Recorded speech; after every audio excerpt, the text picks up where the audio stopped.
Today's episode of the No-Till Market Garden podcast is brought to you by Growers & Co. One of the more exciting developments in recent years is that thanks to Jean-Martin Fortier, the market gardener, and his team, there is now a clothing, tool, and apparel company that was built for exactly the type of work we talk about on this show. I know that I have personally grown tired of looking through workwear websites and catalogs built for fishing or carpentry to find what I need for market gardening. So I was thrilled when Growers & Co. came to fruition, and even more thrilled when I tried their clothing. They have done absolutely excellent work. Their clothing is well made and well fitted.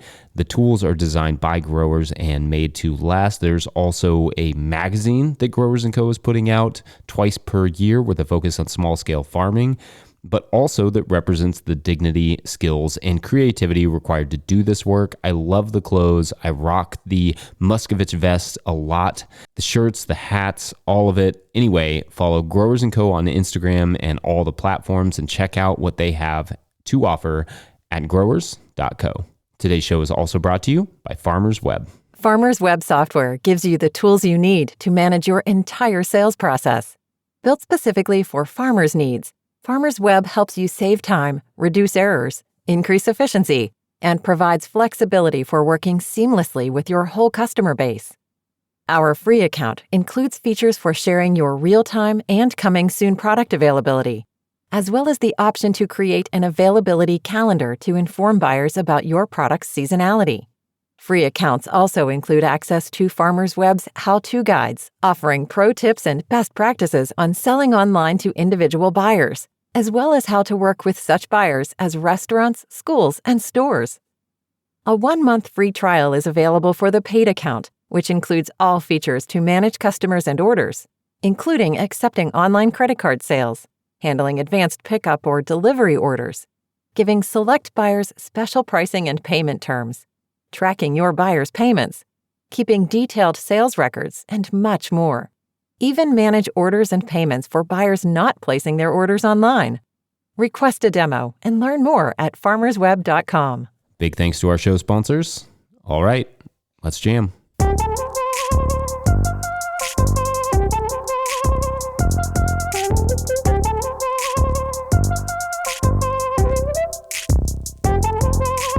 Hey, you all, Farmer Jesse here. Welcome to the No-Till Market Garden Podcast, episode 24, season 3. Got a great episode for you all this week with Tracy Potter-Fenns of County Rail Farm in Montana. Tracy and I talk about the Pay What You Can farm store she runs up there. We talk about these amazing garlic braids County Rail produces. Truly, they are ridiculously beautiful. We talk about her really interesting approach to baby greens. Tracy describes County Rail as a small, queer-run organic farm, and we discuss some of the many challenges queer farmers face getting into or staying in this business, and a whole lot else.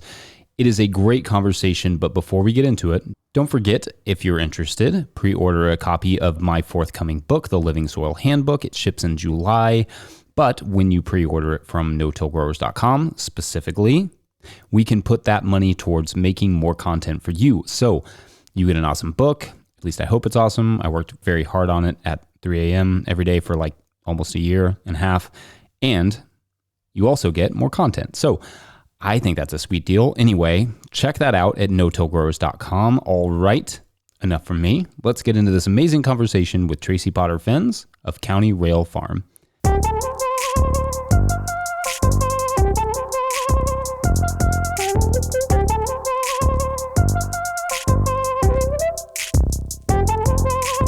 Tracy Potter-Fenns, welcome to the podcast. Thanks. Happy to be here. And happy to have you. Okay, so let's start where we always start. Give us the rundown. Where are you located? What kind of acreage are you working on?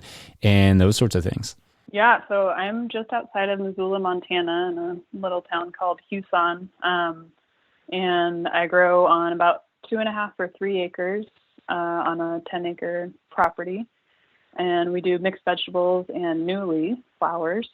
And we sell through the Western Montana Growers Co-op, which is a farmer-owned cooperative, distributor, sort of a flow-through distributor, and the farmers markets in Missoula. And we also have a small farm stand. And we do what we call a farm share program, which is essentially just credit at our farmers market. Nice. Okay, so what's that? That Growers Co-op is just like more like a retail store? It's actually a wholesale distributor. So it's a pass-through, meaning that when we send produce to them, it's already sold. So we offer what we have in inventory or what we're harvesting online twice a week. And then by the end of the day, they tell us how much is sold and we pack it up for them. They come and pick up. It gets distributed to grocery stores, restaurants, caterers, institutions, and then we get a check in the mail. Nice. Okay. And then you were also doing a farm stand? Yeah, we put up a little farm stand last year, or in 2019, I should say, but didn't really finish it until the end of the year. And we got really lucky this year with coronavirus, and we were able to utilize the building that we had put up last year. So we had a little farm stand with an honor system. We were able to access a grant through the Department of Agriculture here to get a cooler, and had it stocked most of the year. In fact, we still have a few things out there. We use it as a food pantry and a puzzle exchange in the winter since we don't have produce that can go out there. A puzzle exchange. That's brilliant. I was telling my wife the other day that I want to have a whole wall, like a library, but with puzzles, because we just love doing puzzles. Yes. The sort of honor system thing, I know that the big question people always have is like, how do you handle the money part when it comes to a farm stand? So did you have like your Venmo out there and then people could just Venmo you? Was there like a cash box? Like what was that? How did that work? Yeah, we had a little bit of everything. An honor system, meaning that we had a sign up that basically said, we trust you as our customers to honor the work that we do and pay the listed price if you are able to. We also called it a take what you need and pay what you can farm stand. So if you aren't able to pay full price, we expect you to take the food that you need to feed yourself and your family. And we're able to do that because we felt like we both wanted to support this community, and because we had a feeling that people would overpay a little bit and compensate for the folks that weren't able to pay full price, which most of the time we did see. So at the farm stand, we take cash in a cash box, which we check daily, Venmo, PayPal, checks, and then we also allow people to use credit with us. So if they're part of our farm share program, they get, essentially they have a page in our ledger and they can just stick a note in the box and say, I took $20 worth of veggies, take it off my tab. I love the pay what you can thing. Hannah and I have talked a lot about when we open our farm store. We just moved to a new property, has a possible farm store on it, having it be more of a pay what you can model. And, we've seen that successful with restaurants, but we've also been like, it's something that would be really hard to implement at a farmer's market because the farmers around you would probably not be super excited about that. Just something I was thinking that makes sense sort of for a farm stand. Yeah, I think for a farm stand, it makes sense. I think that you have to be able to lose what you have out there on any given day. So our farm stand functioned as sort of an extra market for us. It's not the basis of our yearly income. And so any given day, I figured what we put out there, we could potentially lose, and that would be okay. It wasn't going to make or break us. So some of the really valuable products that we have, especially like tomatoes, I'm only going to put out what I think is going to move that day, and maybe even less than that, and put out extras as we go along throughout the day, rather than risk losing everything that I can resell elsewhere at a higher price if I need to, if that makes any sense. Right, yeah. And then in relation to your farm, like, is it right up against the gardens? Is it like how far away from where you usually are your house or your gardens? How far away is the farm stand? Yeah, it's right on the property. So it's right, we have a deer fence that goes around our entire property, and it's right outside that deer fence at our driveway.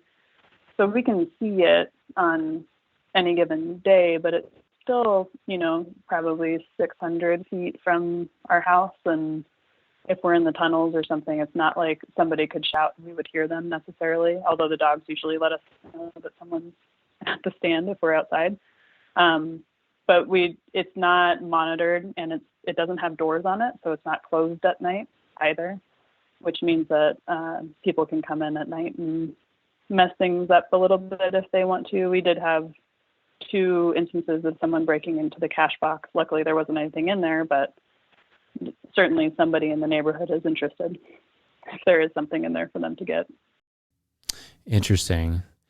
And in terms of like when, I don't know if you mentioned how you're keeping the inventory, but like in terms of when you think about the inventory versus what you earn, does it usually pretty much match up even with the pay what you can? Yeah, I think it's pretty close. I don't keep exact track of what's out there.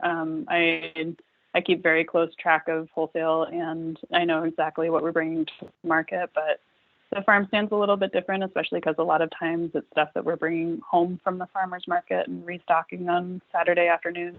And I think it winds up being pretty close. But I don't sit there and track it because I also don't ask people to tell me what they've taken and how much they paid for it. I just ask them to send me money or leave it in the box and call it good. And do you feel like that made up for having a farmer's market? I mean, in terms of like, did that fulfill that amount of income, generally speaking, like the farm stand, do you think? Yeah, I think for the time that we put into it, it definitely did. I think we put less time into the farm stand, stocking it and checking it than we did for a 3-hour market on Tuesday nights, which is what we were doing previously. The time spent at market is valuable, and I would rather be spending it taking care of the plants rather than sitting there at market. We did make more money at market last year than we made at the farm stand, but I think it balanced out in terms of what we were able to get done in the field this year. Right, when you calculate the labor costs. Right. Yeah, that's great. You said that you were certified organic. You all are certified organic? Yeah, we're part of a few different certifications. So we're certified organic through the Montana Department of Agriculture, USDA organic. We're also Real Organic Project certified, which is essentially that we're not hydroponic and we're using good labor practices and a little bit additional to what is expected in the standard organic. And we're also homegrown certified, which is a local self-certification of a group of farmers. So there's about 20 of us that get together and talk about what we're doing and visit each other's farms. And we sort of group certify ourselves just in this area. That's cool. Does the one that you mentioned, the Real Organic, what's the sort of process for getting the Real Organic certification? I mean, for people who are not familiar with it. The Real Organic Project, I think originally they were visiting every farm that they certified. This year, due to coronavirus, they didn't do that, we were just certified this past year. But we did a virtual certification through them. So we essentially walked around the farm and showed them every corner of our farm and all of the materials that we're using, and filled out a paperwork that's similar to the organic certification process. Not quite as rigorous, but they expect that you are already, if you are already organic certified, they look at that paperwork. So I think it's maybe a little bit less intense if you are certified organic. And essentially they're looking to make sure that we are improving our soils and doing the best that we can to create sustainability both within the physical land and within our physical bodies and within our communities. Yeah, that's cool. It's good to hear somebody. I don't know that I've had anybody on that's talked about being Real Organic certified, but I think it's good that more people are doing it. Okay, so I want to talk a little bit about, well, in particular, there's one thing that like I really want to jump to because I'm very excited about it, is the garlic wreaths and braids that you all do. Yeah.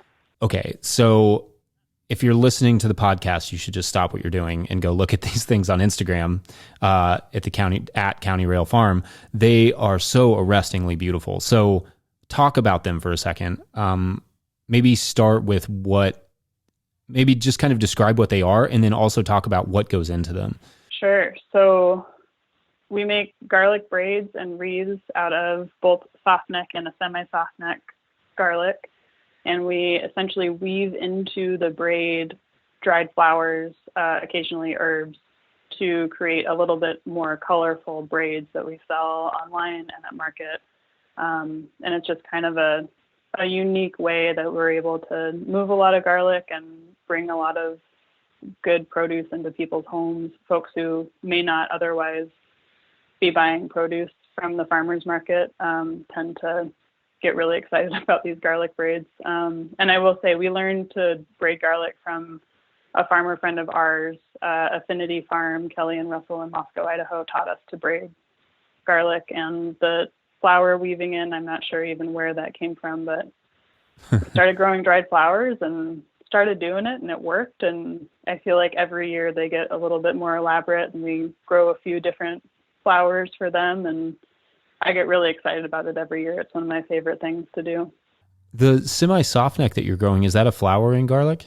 Does it put up the scape like the hard necks, or is it? Yeah, they do have scape. Still in that. So, okay. Yeah, I call it a Ukrainian red. It was a variety that was brought back from the Ukraine many years ago by a farmer that we knew when we first moved to Montana.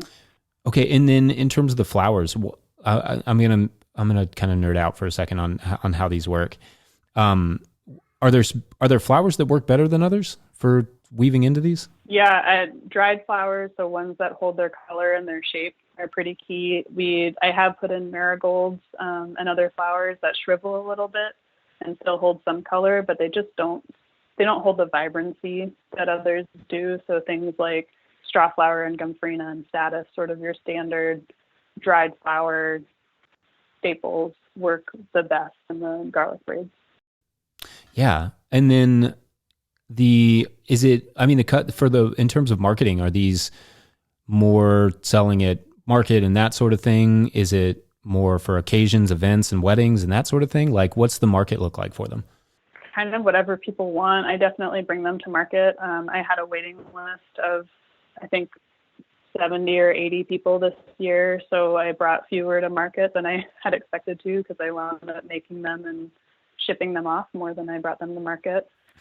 But most of them go through the farmer's market or direct sales online. Occasionally I'll get somebody who wants 5 or 6 or 10 for a wedding with specific colors, but that's pretty rare. Most of them go directly to folks or to whoever they're buying a gift for. They're pretty great gifts, so people use them as wedding gifts a lot, but I'm not providing them as a wedding decoration as much as they are wedding gifts for other people.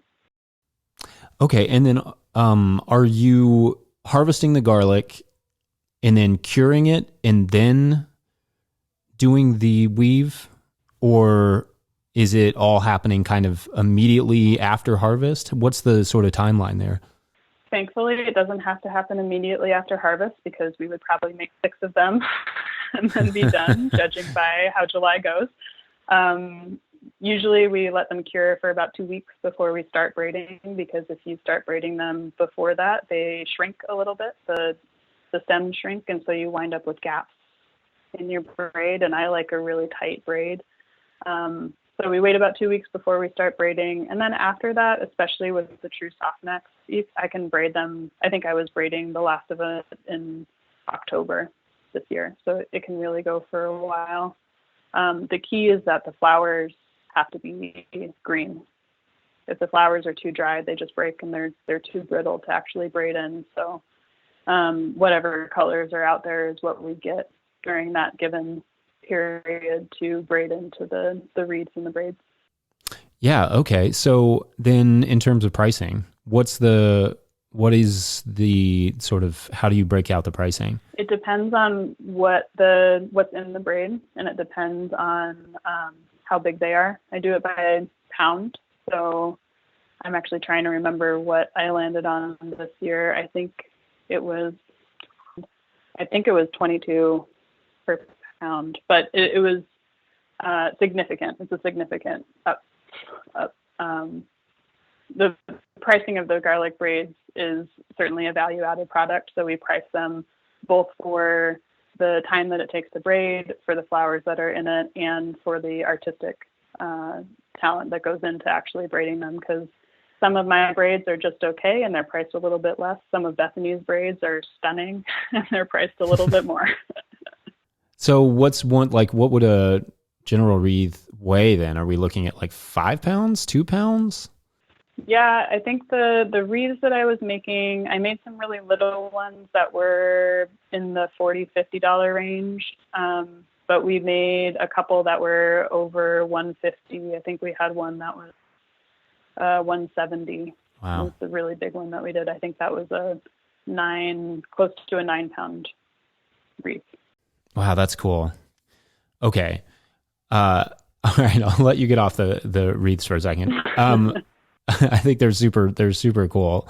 I want to talk a little bit about your salads production.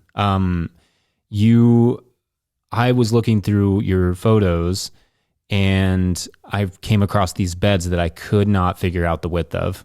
And I'm curious if you'll kind of take us through your salad production.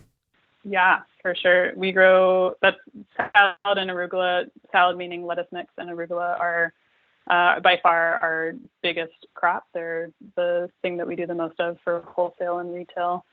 And when I say the most of, I think we harvest somewhere between 600 and 800 pounds a week, harvesting twice a week. And I switched over to doing wide beds for just the salad and arugula a couple of years ago. So essentially I'm seeding in what would be the pathways, which gives us extra bed space and extra production, maximizing the space that we do have on the farm to grow those. It means that I do use the power harrow on the BCS to even things out all the way through, whereas with other beds, we would just use that power harrow on the bed top itself, on that 30-inch bed or 32-inch bed for carrots or beets or whatever. Because I get to play with the bed widths, I can change the width of what I'm seeding any given week to adhere to what I need it to be for the season. So early in the season and later in the season, when things are growing slower, I might plant and seed a little bit more salad or arugula, so I have bigger sections to harvest from each week. In the middle of the season, when things are growing really fast, I might seed a little bit less, so that we're harvesting what we need to every week for wholesale and market accounts. And in terms of harvest, we're harvesting that big section. I call it the Pac-Man system. So we're kind of going along one edge and then stopping maybe 10 feet up, and then going back to the front and harvesting 10 feet up, and then going back over it again and again. We do step on what we're harvesting. That's how we do it, because we're generally only harvesting each of these sections once, and then they get reseeded in about 3 weeks. And then for irrigation on that, are you just doing overhead because I'm imagining with a 30-inch bed setup, you probably have your drip laid out, but with this, are you doing drip as well, or are you doing overhead? Oh no, this is all overhead. Drip on this sounds like a nightmare to me. I love drip for some things, but overhead is really easy when it comes to these big sections of greens. We seed, so last year when we were doing a third of a field section, that's somewhere around 15 to 20 feet wide sections by 100 feet long. We seed 2 of those every week. One of salad and one of arugula. So setting up those drip lines for arugula, it's only there for 3 weeks, then it would have to get moved again. It sounds awful to me. I'd much rather move a piece of pipe, 1 foot to one side to make sure we weed underneath it, and that's about it. In terms of irrigation, is it well, or what's your setup there? Yeah, we got really lucky here. A lot of Montana is on a irrigation ditch system. So you are ordering water from a ditch rider, and they turn it on or off according to what you need and what do the people ahead of you and behind you need and your water rights. This property has a well that runs on 100 gallons a minute, and we do have a limit of what we can take, but it's high enough that we'll probably never hit it. So we run a 5 horsepower pump, and it all comes out of a well, both for our house and the drip irrigation, and the main line, that 3-inch hand line, comes out of that 5 horsepower pump. So are you buying that land, or are you leasing it? What's the sort of ownership status? So my ex-partner and I started County Rail in 2011, and we leased land for 6 years up in Dixon, which is about 40 minutes from where we are now. And in 2016, we were able to buy this piece of property, which I should have said before is on Salish, Kootenai, and Ponderay tribal land, unceded territory. With my parents' help, we were able to purchase this almost 10-acre property and move down here. We wound up running both farms at the same time, which was not recommended. I do not recommend that to any farmer who's moving farms. All that to say, I do own this property now with my parents' help, and it's allowed us to do a lot more perennial planting, which I'm really excited about. That's something that we wouldn't have done on the leased property that we had before, and build more tunnels, because those were infrastructure changes that we weren't willing to do on property that we were just leasing. What's your approach to the perennials? Are you doing like orchards and stuff? I planted a little orchard a couple of years ago, and we planted technically a windbreak from NRCS.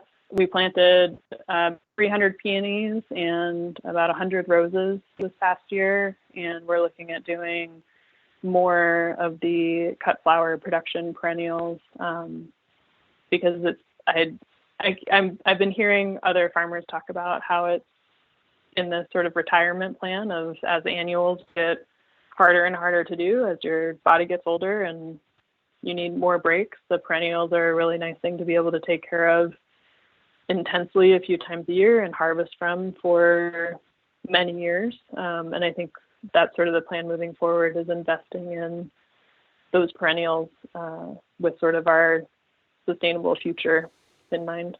Hey, you all, just jumping in real quick to get a word from our sponsors like Tilth Soil. Tilth Soil makes NOP compliant living potting soils in Cleveland, Ohio with food scraps they haul and compost themselves. Each batch of soil is tested against the competitors and the results are in. Plants vote for Tilth Soil. To learn more about their full line of products, please visit www.tilthsoil.com. This show is also brought to you by you, the patrons. Did you know that we have almost 600 patrons at patreon.com/no-till-growers? That is so incredible, and it is also so vital to our work. You all are the absolute best. I appreciate each and every one of you so much. If you love this show or the No-Till Flowers podcast or Growers Live or the Winter Growers podcast that we just started doing with Clara Coleman or our videos, consider signing up.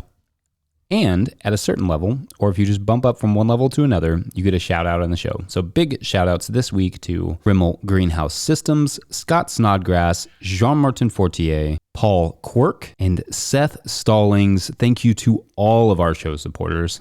All right, back to Tracy. One of the things that, sets your farm apart is it's just, you describe it as a queer run farm. And I'm wondering if you'd be willing to give us an idea of how that's woven into your farm. And then I've got, and I'd kind of like to know what some of the challenges are with that, that somebody who is LGBTQIA plus kind of is interested in farming. Like, what are some of the challenges with getting into it? I'll start with the challenges of queer individuals interested in farming. One of the big ones is that a lot of individuals who are female-bodied don't get opportunities to learn how to use equipment if they're looking at farms that use a lot of equipment or they're interested in learning to drive a tractor. I think that's something that is a real barrier for folks. In terms of just feeling safe and comfortable, there's a lot of barriers for queer individuals everywhere, but including in the farm world, of just feeling comfortable and knowing that folks are going to use their correct pronouns, knowing that they're going to be accepted for who they are, however they show up to work. And that's something that I feel like we can offer, or at least try to offer, as a safe space and the opportunity for any individual to learn how to drive a tractor, to learn how to use a BCS. I know that when I was on a farm, when I first started working, the only reason I got to drive a tractor was because I told them that I already could. So, I don't know that I would have had that opportunity if I had said that I needed to learn how. Instead, I just said that I would do it and then asked them if there were any tricks that I needed to know about this particular tractor, which is a really good trick if anybody's out there to learn how to drive a tractor with someone who's not interested in teaching you all of the basics. That's brilliant. I love that. So you've generally felt welcomed living in Montana in terms of discrimination? When we first moved to Montana, my ex-partner and we were two female-bodied individuals looking to start a small farm, and we met, I think there were 4 different queer-run farms in this area at the time that we made connections with in western Montana, which shocked us. And it's not as unusual as we think it is out here. I think most of us keep to ourselves. We don't have a big rainbow flag in our window or at our farm stand. We figure if people want to know, they know. And if they don't want to know, they don't need to know. And that's sort of just how we run it. We try to be visible to other queer people, especially ones who are interested in farming, because I want folks to know that it is possible to do what we're doing. But I also have neighbors that, I'm probably not going to advertise that I'm gay to them anytime soon, especially not the ones with Confederate flags in their windows. But I also have neighbors who are generally conservative, who know me and know what we do, and they respect what we do because they see us working hard, and we're kind and generous, and we pay them when we say that we're going to pay them if they do work for us, and vice versa. And I think that kind of just neighborly interaction goes a really long way in terms of queer acceptance and visibility. I don't do a whole lot of queer activism per se, quote unquote, but I do really believe in the visibility of being out and being proud without sort of rubbing it in people's faces if they don't want to hear it. Is there something, in terms of like people who want to make sure that anyone, regardless of how they identify, is welcome at their farm? Like, is there anything that you recommend they do to be inviting and make sure that those people feel safe and comfortable? You mentioned earlier using the pronouns. Is there anything else? Is there anything on top of that? Or do you want to speak to the importance of that? Oh, that's a great question. I think that pronouns are huge, and even just asking pronouns is a great first step. Most people don't even ask. And I applaud you, Jesse, for asking pronouns at the beginning of the show before we started recording. But I think that asking pronouns is a great start. And I think that it's important to know that it's okay to mess up as long as you can handle those mistakes and move on from them without drawing a whole lot of attention to them. So using the wrong pronoun and then correcting yourself and moving on, not making a big deal, not putting a spotlight on that person, and also letting them tell you what they need from you and asking what makes them feel safe, because it's not going to be the same for every queer person. It's not going to be the same for every non-binary person. As much as we have similar things that we want to see occasionally from work environments, we're not a monolith. And I think just talking to the individual person and asking what makes them feel safe and comfortable and what you can do to help with that is the biggest thing and the biggest challenge, I think, for a lot of employers, honestly. Yeah.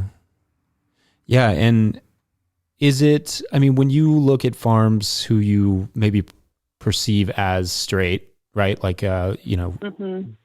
but you see that they're sharing their pronouns. Is that something that is helpful to you to see that that's a good ally? Like, that's a place that you may feel comfortable. I think that that's different for every person. I try to steer towards the safest bet possible, which is sharing pronouns and asking pronouns. It can also sometimes be hard for somebody who's just coming out as queer, who doesn't necessarily know their pronouns, and when they're put on the spot like that, sometimes that's uncomfortable also, which there's not a whole lot that we can do as the asker or the person trying to do the right thing can do about it, but just recognize that sometimes that's an uncomfortable question too. And sometimes seeing somebody else's pronouns is not necessarily helpful. I think most of the time it is, but I think that also just, I think that a lot of farms are very open and welcoming. And I think that sometimes the pronoun thing is the biggest and most obvious hurdle. And when you do share your pronouns, it is a sign that you are thinking about it in some sense. And I think that's a really good intro. And I just think that there's a little bit more to that than just sharing your pronouns. It's also about hearing what the other people that are working for you, especially the queer individuals, need from you in terms of that safe space. I'll say I don't even have, I only just put on my pronouns on my Instagram maybe a month ago. It's not something that I made a priority, but it is something that I have started to do as time goes on. So it's on my email, and it's actually not on my website right now, but it should be, things like that. Yeah. That's great. I mean, I think those things are so incredibly important to make workers feel comfortable no matter who they are, and especially if they're in a situation where they're often made uncomfortable. And they're already feeling, a little bit discriminated against, just generally speaking. Anything you can do as an employee or an employer to make them feel better and more comfortable, I think is always important. Yeah, for sure. And I think a lot of queer folks know about our farm just because we have queer dance parties also. So even if they're not interested in farming or they weren't before, sometimes I get folks who have heard about our queer dance parties and now are interested in working or visiting or getting more in touch with their food, which is kind of a fun crossover that I really enjoy. Yeah, that's great.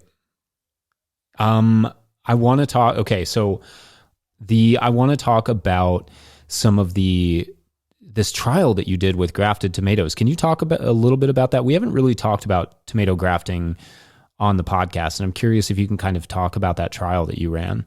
One of my employees last year actually ran that trial themselves and were able to write the grant and be awarded the grant from the Community Food and Agriculture Coalition here in Missoula. And they ran that trial almost all the way through.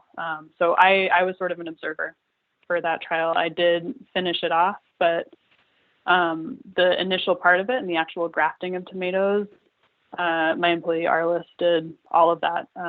I got to just lend a hand in the beginning, which is a little bit daunting because now I have to do it all this year. And while I was there for most of it, I'm still kind of starting from scratch this year, figuring it out myself. But it was really interesting. We were able to measure the growth of the tomatoes throughout the season, sort of anecdotally. We didn't actually have a measuring stick, but we wrote down observations of what looked bigger and more vigorous, what had more fruit set on it. And then we measured all of the yield from our grafted tomatoes and our ungrafted tomatoes.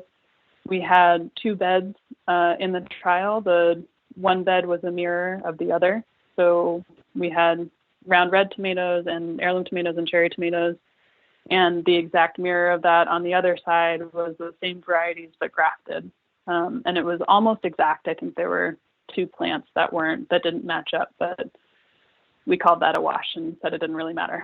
And we found that the grafted tomatoes yielded significantly more in the round red tomatoes, just your standard slicers. They yielded almost 50% more. And the heirloom tomatoes yielded about 25% more, so still pretty significant in terms of actual yield.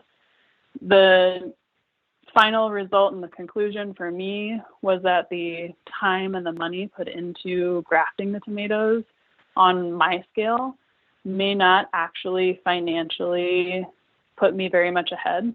So even though I got 50% more round red slicers, the money that I spent and the time and labor that I spent grafting those tomatoes, I think might have paid for them. And that's about it. But another caveat to that is that we don't have a lot of disease pressure right now in those tunnels. So if we had significant disease pressure, and that was our main goal with the grafted tomatoes, I think there's no question that they're worth it. For us, and just in terms of yield and vigor, it's kind of a wash financially. But I decided to do it again because having more tomatoes in the middle of the season is always better. And right now I do have time to seed extra tomatoes. And even if it is a wash, I get more of a market share of people coming into my stand because I have tomatoes and have more tomatoes than I would if I didn't do the graft, if I want to keep in the same scale that I'm at. Wow. Yeah. That's an interesting thinking about, like, just about whether or not it makes sense for you economically. How many plants are you doing? So this past year we did, it was just that one bed. So it would have been 70-ish, 66, 70 plants. This year I'm doing as many as I can that I'm growing in the tunnels. So it's more like 200. So you mentioned, not having a lot of disease pressure. Can we talk about your soil management for a minute? I see it seems like you do a lot of cover cropping. Is that your sort of primary approach to soil health and soil management? Yeah, I think the cover cropping is a big piece. I try to I don't have a tiller, so we're not doing, however you define tillage. So we're not pulverizing the soil. We do use a power harrow on the BCS, and I use some cultivator tines on my tractor to break up the soil as needed, especially because the soil is still pretty new. I've only been growing on this land for 4 years, so it was just sod and pasture before, and it was pretty compacted, so we're kind of still working on breaking it up. But I think that cover cropping, tarping, I didn't really go through the process of greens, the actual field process of greens, but we could do that if you want to. Cover cropping, tarping, we do a lot of mulching with hay, and we have a great source of wood chips. So we do a lot of wood chips on the perennials specifically in terms of soil health and catering to what different kinds of plants want from mulches and from the soil. So I think somebody else talked about this recently on the podcast, but the more perennials are looking at more of a fungal base for their soil, and the annuals want more of a bacterial base. So trying to use those wood chips on the perennials and trying to use an alfalfa hay or other kinds of mulch for the annual crops. Nice. And then you'd mentioned talking a little bit more about the lettuce, the salad production. How does that approach sort of weave in with the salad production? So the salad production, we do a pretty quick flip with those beds. So it's a 4 to 6 week changeover. And we, after the crop is harvested, I put a little bit of compost usually on top, and sometimes give it a run over with the harrow if it needs to be turned over really quickly or not, or I just throw a tarp over it. So we use those big plastic silage tarps, and that stays on for 4 weeks if we have it. Sometimes it's only 2 weeks. And then once that tarp comes off, if we need to, I'll add a little bit of pelleted chicken manure or something to boost the nitrogen. Usually it's good to go after the first round. And then we'll cover that with a piece of remay. So it's usually a clean slate after those tarps come off. We might go over it with the power harrow if there's a lot of debris. Otherwise, we just cover it with remay and water it and wait for the weeds to pop up. And then we'll take the remay off, flame weed, and seed into that soil with the next round of salad or arugula. So there's not very much soil disturbance between the two. If there is, it's once with the power harrow, and that's only going down maybe a half inch, if that, just to break up some of the debris on the top of the soil before we put that remay on for the weeds to pop through. Yeah, that's great. I mean that flip of putting a little bit of compost over greens, I think, is super effective. That's a really good technique. Yeah, it makes a big difference. If I've tried to do it without any soil or compost over the top, and it just doesn't break down in the same way. You really need those microbes to do their thing. And then what are you doing for compost? Like, is there a good compost situation in Montana? Oh, not really. There's an okay compost situation in Montana. I get some compost from some folks about 40 minutes away from me. It's chicken manure and wood chips. and aged a little bit, but it's still really hot. And I use that to boost the carbon and the organic matter in my soils, but it's really pretty one-dimensional, that compost is. So I do a lot of additions, especially in my seedlings in the greenhouse, with other amendments like kelp and green sand, and things that the soils out here are really lacking. I know some folks out here who do some pretty intense soil testing, and they're adding specific amounts of boron and zinc and things that Montana soils are lacking, especially if you're growing the annual vegetables in them over and over again, because the soils here are not made for that in any shape or form. So there's some soil management with the compost that we have access to that I utilize, both to support local and because it's a lot cheaper than shipping soil cross country. But I would say it is not as premium as something that you can get in other parts of the country. It's nothing like Vermont compost or stuff that you can get in Oregon or Washington.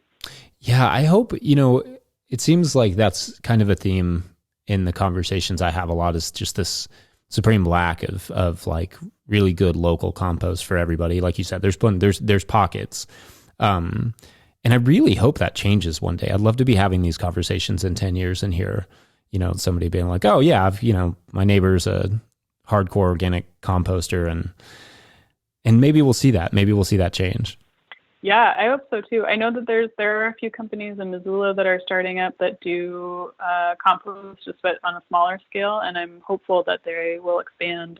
I know a couple of them are interested in it. The scale that they're on now is nowhere near where local growers would need to take advantage, or their scale right now is nowhere near what we need as local commercial growers, but I think there's a lot of opportunity for them to do that. There's plenty of animals and plenty of green manure and lots of wood chips out here to feed the soil. Yeah. One thing that you mentioned before we started recording, and also you'd mentioned it when we were talking about buying the property, is that you mentioned doing some reparations work. Do you want to talk about that a little bit? I'm sure that there are other farmers that are interested in how they can honor the people that came before them, and then, maybe talk to that a little bit.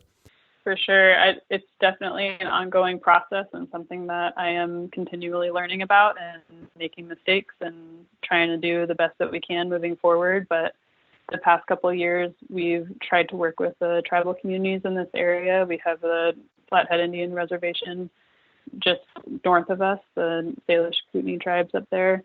And we've worked with them on some of their food security projects, trying to get food to people who need it.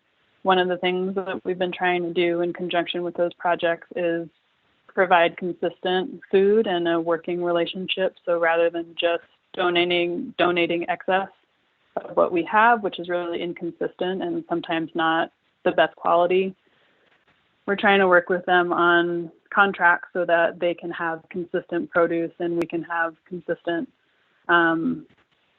supply for them that's sort of dedicated for those programs. And that's something that we're sort of following their lead on and making sure that we can support as much as possible, but something that they have expressed really wanting that consistency and that dedication and that sustainable relationship rather than just donations of whatever they can get their hands on, which doesn't really work out in the long run for anybody. Right. That makes sense. And I mean, that's a great way to offer them something a little extra in terms of like your sincerity, saying like, I want to be consistent and I want to make sure that you're getting exactly what you need from this. Yeah, for sure. And that's something that we're hoping to do more of as the years go on and as their programs get a little bit more refined. We're following whatever they need and supporting in any way that we can. We also do financially contribute to some of those food sovereignty projects through our farm share program. So our farm share members can donate essentially the extra credits they would otherwise spend at our farm stand, we donate on their behalf to some of those food security projects. And we also do percentage of sales days at farmers market.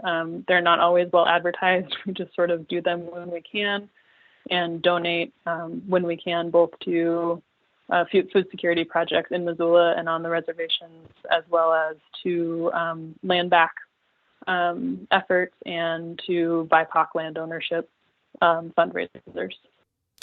Yeah, all of that is so important. What's your advice for somebody that's interested in doing that? Like, where should they look for that sort of information to figure out where to start? I think that there's a lot of resources out there if you really put some time and effort into it. If you do have a reservation nearby, I think for me, that's the first place that I wanted to think about and be able to support, because this is unceded territory of theirs, and it is not ours, and I want to be able to support the efforts that they're making. Most of the reservations have pretty responsive tribal offices, and they can tell you what programs are being worked on by their members. I think there's a lot of resources online now. I know that Soulfire Farm has put together a pretty extensive map of different organizations that could be supported or are interested in support. And I think that the biggest thing for me, especially as a new farm, would be just the idea of building in those reparations to your farm plan. I was talking with some friends a few weeks ago about the challenges of land ownership and social justice and the crossover between the two as a farmer, because there's a lot of privilege involved in land ownership, but we're also growing food and doing what we consider a public service on this land, and it's still not ours, and we're still trying to balance what that means and how to support the people that need support in this area. And one of the things that we talked about was just building in that support, building in reparations to your farm plan. So whether that's 10% or 5% or a yearly donation or whatever it is, when you're putting together your budgets for the year, when you're putting together your business plans, making sure that that's part of your plan from day one. I love that. Yeah, that's great. That's a great way of actually making it, part of your business plan, instead of something that when you have time or you have a little extra money that you sort of pay attention to it, have it be part of what you're actually doing. Right, because as farmers, when do we have extra time and extra money to right. throw around? I think for a lot of us, it's few and far between. Yeah, but if we build it in, we're much more, at least for me, I'm much more likely to do it if it's already part of the plan. Right. Yeah, that's great. Tracy, this has been an amazing conversation. And before I let you go, I want to, on behalf of everyone, wish your dog the best on his chemo treatments. Oh, thank you. He's doing all right. He started eating his full breakfast and dinner just in the last couple of days. So he's feeling better. Thanks. I appreciate it. He's been such a love. Well, we wish him the best. And thank you so much for chatting with me. This has been great. Yeah, thank you, Jesse. I love your podcast. I often hear your voice in my ears as I'm working. It's been really fun to hear your voice in my ears and actually have a conversation instead. Well, that's great. Hopefully many more to come. Maybe Hannah and I can make it out for a queer dance party if we're around Montana. Yeah, love that. Everybody get a vaccine. We'll have more dance parties. Yep, indeed.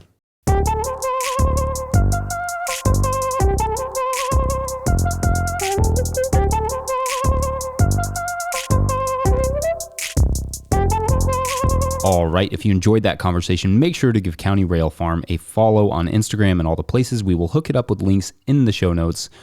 Also, go check out those freaking garlic braids. They, the fire emoji, that one?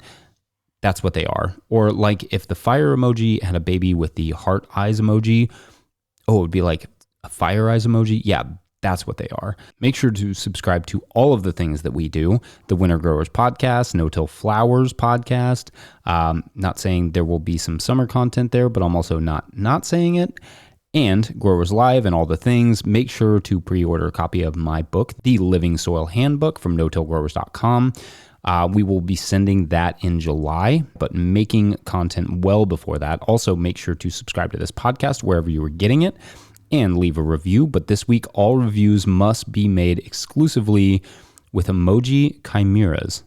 Huge thanks, as always, to Jackson Roulette and Josh Satin for their help. Thanks to Willie Breeding for the themey tunes. Thanks to Hannah Crabtree for being the most amazing human in the world. Thank you all for listening. We'll see you next week. Bye. Yeah, it's we're like kind of like Southern Ohio. I don't know how familiar you are with Kentucky, but it's like it's like a kind of cold, but not super snowy area, but with really weird weather. Like we get super high humidity and super, crazy rainstorms in the summer and like 60 inches of rain and that sort of stuff. So it's an interesting spot. Yeah, we get about 14 inches of moisture a year, and that includes snowfall. So we're we're in a different position.